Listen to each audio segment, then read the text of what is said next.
I think it was from listening to the radio.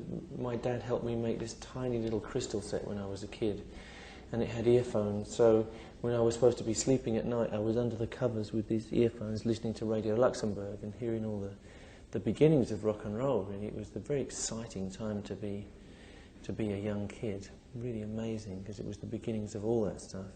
And I got very excited about it, and particularly about the guitar playing.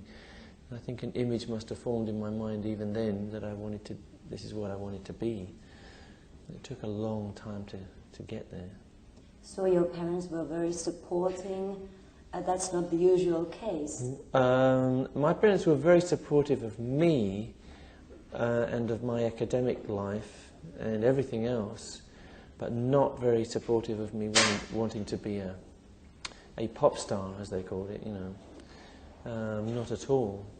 Because in England, really, it wasn't regarded as a proper job, you know. I was trained for many years to be an academic, or to be a scientist, to be exact. And I enjoyed it. I did all my school stuff. I did a degree in physics that took 3 years at Imperial College. I did 4 years postgraduate after that in astronomy. And at that point I thought, well, it's a fair deal, you know, I've given all I can to this, and I have this feeling inside me still that if I don't pick up the guitar and do something, I'm going to regret it for the rest of my life. So I had to do it in the end. Many great composers are mathematically minded. Do you think studying mathematics have helped you to compose music, and do these things go hand in hand? Do you know, a lot of people ask that. It's an interesting question. I don't have a very good answer for it.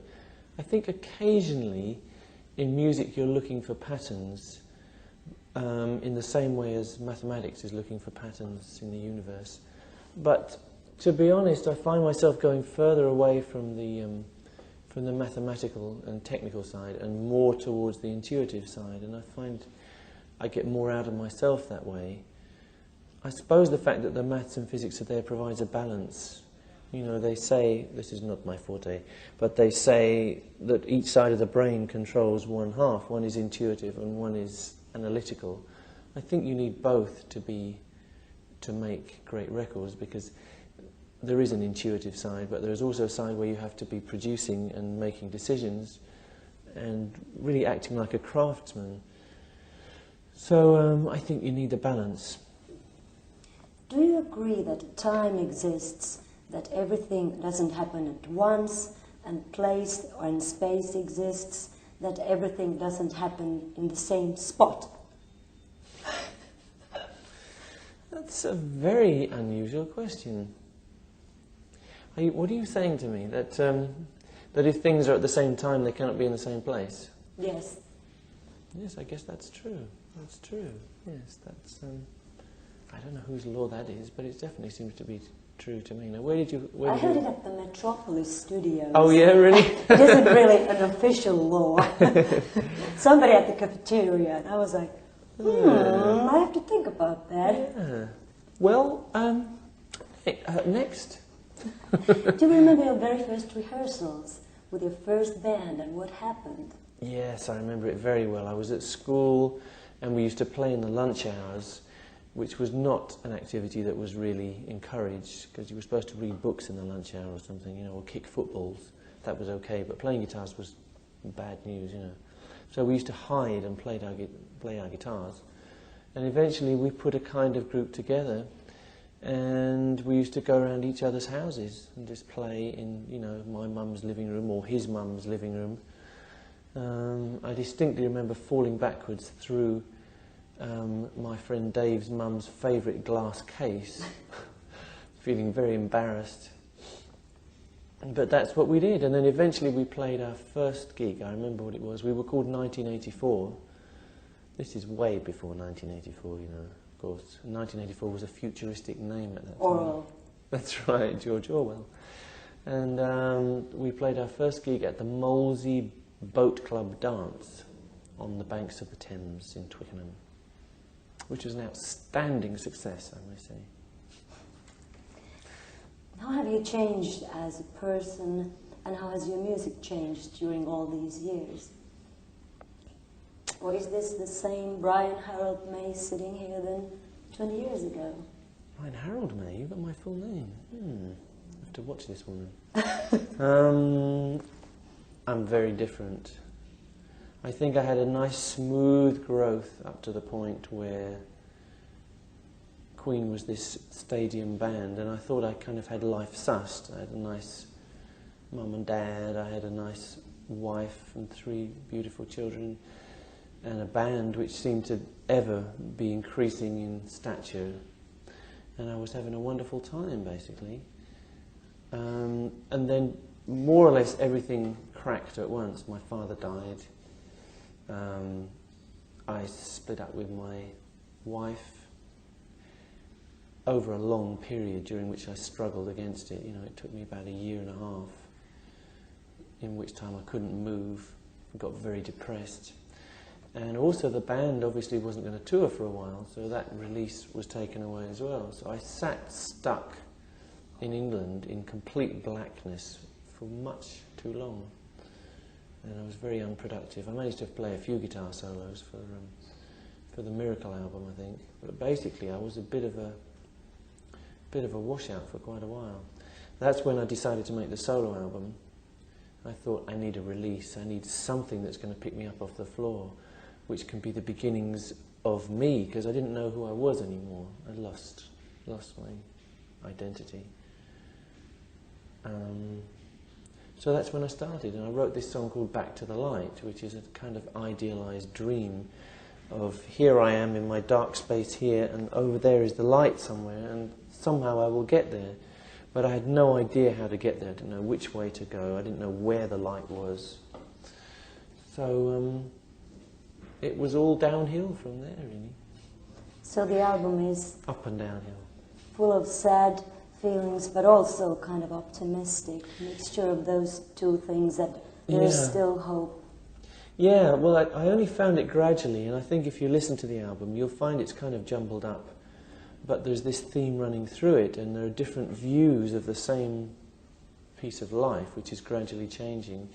And each time there's a different feeling, a different atmosphere. Like I'm Scared, it's very touching and chaotic, and very small. The beginning is like a that's right, like a song baby. to a baby. Exactly, yeah. And then there's moments when I would find inspiration from someone else's life, or someone else's death even. You know, you get such strange images pass before you. And I felt almost like I was not in the world watching some of this stuff go by. I got very confused. It sounds like I was on acid, doesn't it? But I wasn't. I've never believed in taking any kind of drugs. I always thought my mind was messed up enough without drugs and without alcohol on the whole. So there it is, you know, the album is like this series of Polaroids stuck into an album. You know, this kind of album that you turn the pages of, photo album. And towards the end, I was very fortunate in that I did seem to find some optimism. I found a lot of patterns which made sense. And although I couldn't solve all the problems, I felt better in myself. I felt like I was a complete human being, so at least I could, what my therapist calls, bear unbearable pain, you know, which is what it's about, I suppose. So I'm actually in much better shape. I'm in I had to reconstruct myself. I don't actually like the person that I was those years ago, although it looked all right on the outside. It was kind of all wrong on the inside. So I'm beginning to like myself a bit more, and I'm ready for the future. Is it more difficult to make a solo album than work with your own band?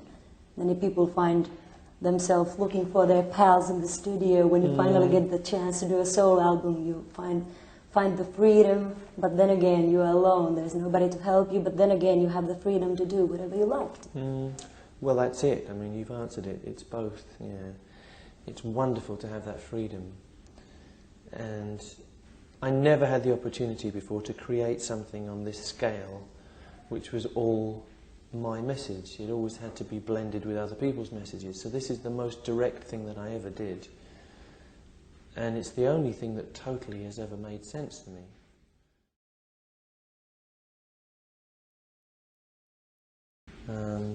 I did miss the others at some points. I missed Freddie dreadfully. especially after he was gone, you know, and I knew it was coming, but it was still awful. Nowadays I feel like his spirit didn't really go away. I feel like he's kind of around, because I always feel like I know what he's going to say. But on the whole, if you want the truth, I like the feeling of freedom now. I think it's an opportunity to grow, and I'm very lucky to have all this history behind me, so I have a good starting point. So I think Queen will be the starting point for the next part of my life. Was it very difficult to tell about so personal things for millions and millions of people? Was it painful, the process? Yeah, it is. I mean, it makes problems, and it's very hard to bear your soul without bearing the people around you. That's the problem. I mean, that's the real sticky problem. But in any case, I have this feeling that the album isn't just about me. If it was just about me, I don't think it would be worth that much. I hope that it speaks to people and they will find bits of themselves in it and make some sense in their lives from it.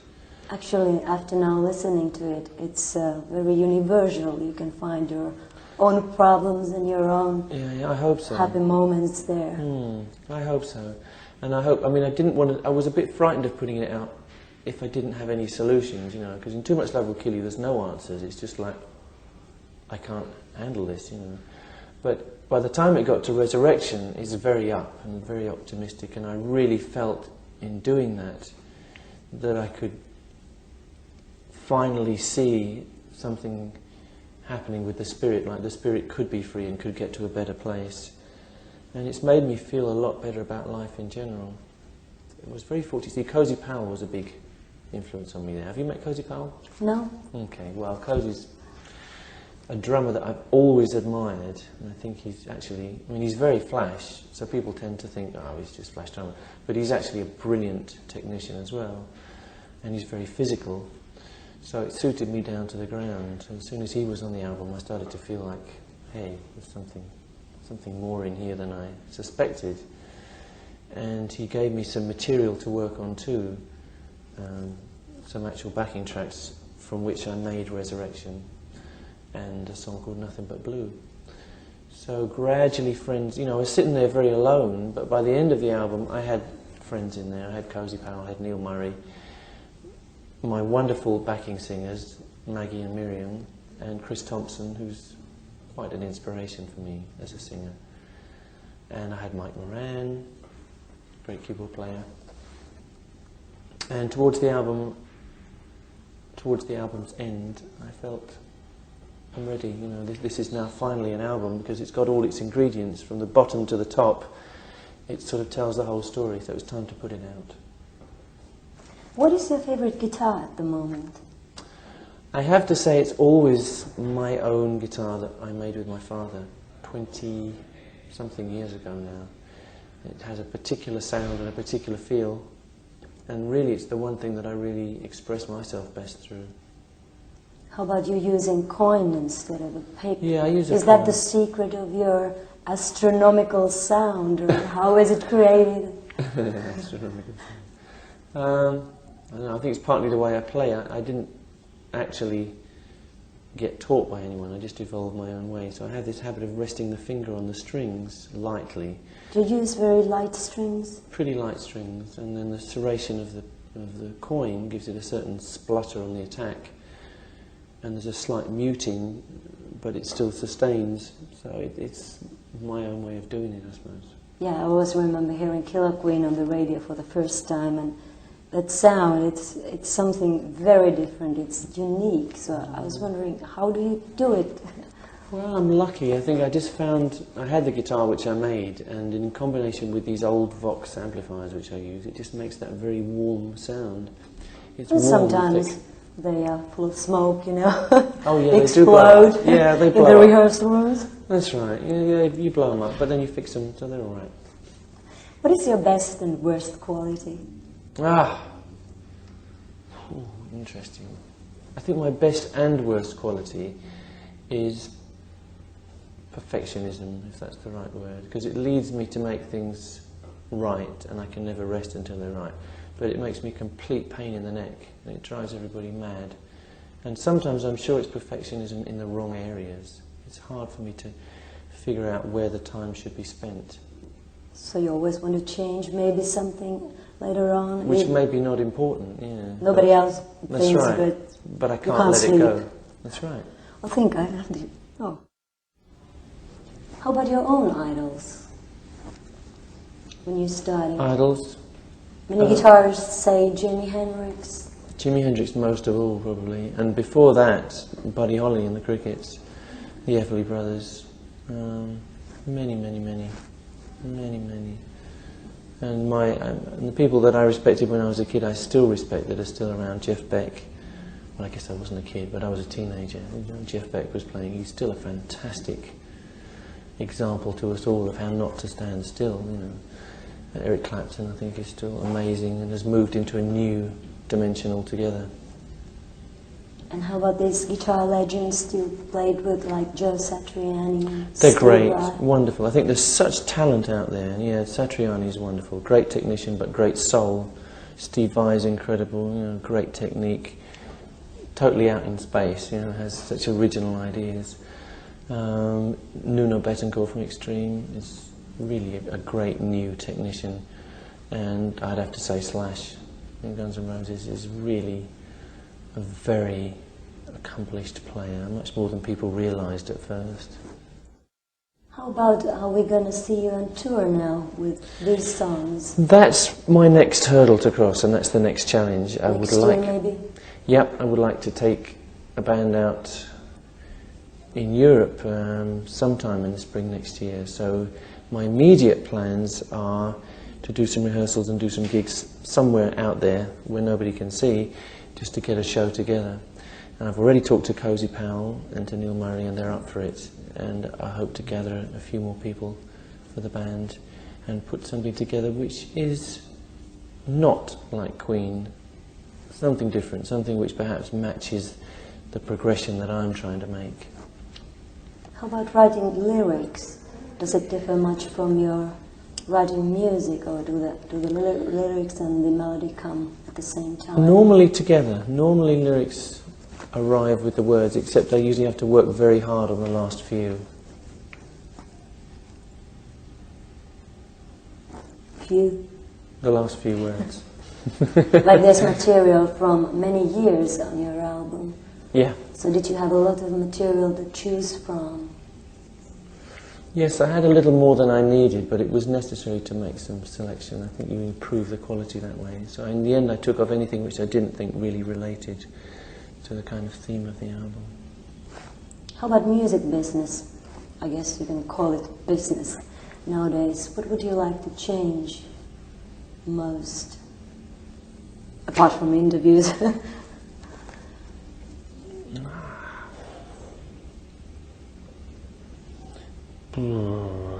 It would be nice, I suppose, if music stood more on its own 2 feet rather than being connected to videos.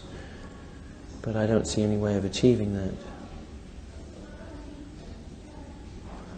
Apart from that, I guess it would be nice if radio was a little bit freer in some places. You know, like in America, they have very strict categories. Yeah, in a lot of countries in the world it's getting tighter and tighter. Hard to get new material played. The most important thing in your life? Most important thing in my life? Love. That's it. And something to everyone who would like to be Brian May. Oh, don't try and be me, whatever you do.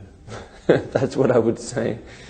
Don't follow me, mate, because it's not easy. It's I shouldn't be ungrateful. It's great in some ways, but it's not something I would like my kids to take on necessarily. You know, unless they're really, really prepared for anything. It's not an easy road to go on.